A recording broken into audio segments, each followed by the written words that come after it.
thank you for this honour of being elected to the Academy. It's very much appreciated. I have been in Australia now for 35 years, and I've worked for the Geological Survey of Western Australia for 35 years. I came here as a young geologist, just completed my PhD in 1981, and I'll just point out to finish the debate that I saw the goal live on black and white TV. It's a goal.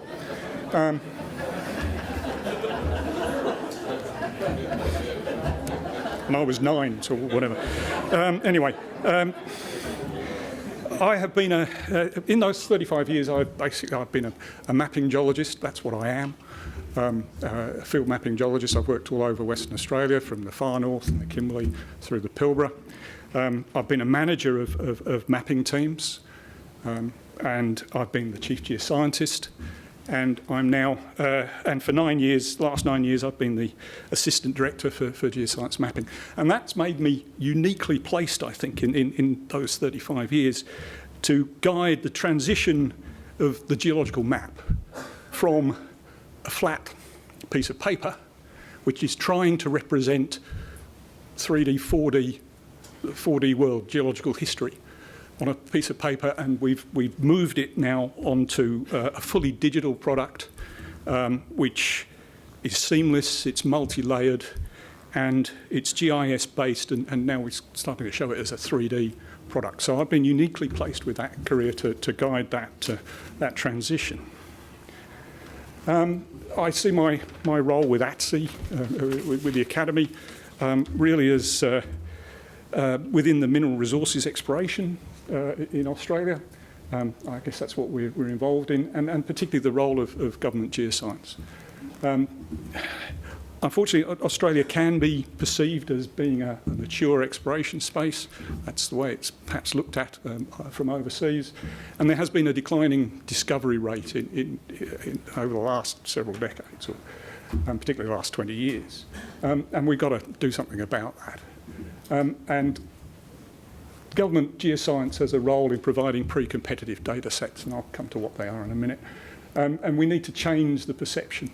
And we also need to reduce the risk for explorers, and we need to encourage exploration into underexplored areas, into the remote parts of Western Australia. There's a lot of country out there that has never been properly looked at. But what we need to do is look through cover. We need to look through what's called regolith, soil cover, sand cover, and through thin sedimentary basins to expand the exploration space, more area to look at. And in Western Australia, we've had from the Western Australian government had a scheme called the Exploration Incentive Scheme. That's been $130 million over the last 9 years, and we've had an innovative drilling program, which is co-funded both with industry but also stratigraphic drilling, which we've done ourselves. But that needs to be targeted, and that needs to be more efficiently targeted than it has been in the past. So as part of that, we need more. We've been carrying out geophysical surveys, mapping the cover, got to understand the 3D structure of the Earth's crust, because that seems to be controlling where mineral deposits are. We need more bedrock mapping, but also more geochemistry, geochronology, clever isotope work, and trying to understand the geodynamic setting of where ore bodies might be, and also the 4D geological history.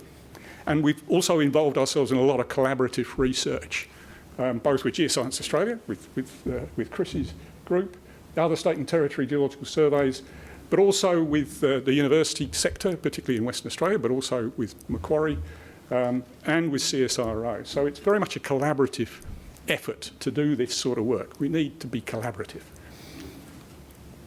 And this is a bit of a case study to explain or illustrate the problem.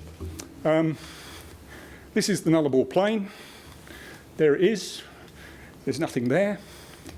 It's actually an ancient seafloor that's been uplifted quite recently, and so the cliffs of the Great Australian Bight are what is underneath there. But underneath that is an economic basement, which is essentially Proterozoic rocks, which may or may not have contain exploitable ore bodies. So how do we work out what's down there?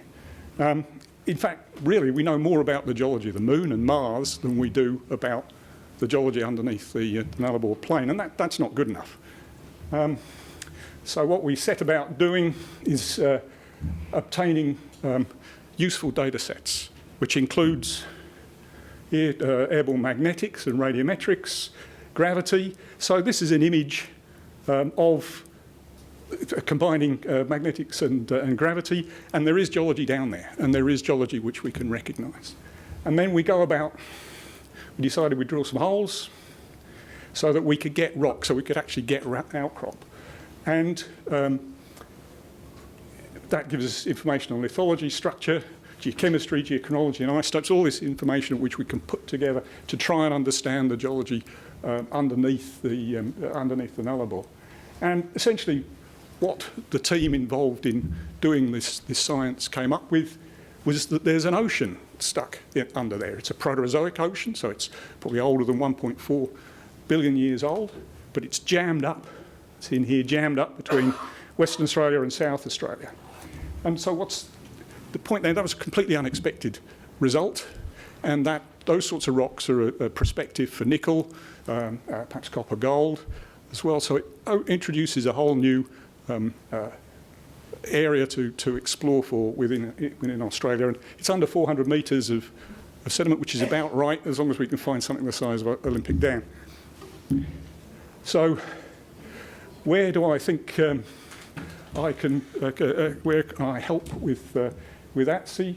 Well, we have a national mineral exploration strategy among the government geoscience, and also there is the Uncover initiative, which is at the moment being driven out of the Academy of Sciences, but I see myself, I've been heavily involved in it and in driving the Uncover process, the Uncover initiative, which is being driven by industry as well. So I see myself as a bridge into that particular initiative.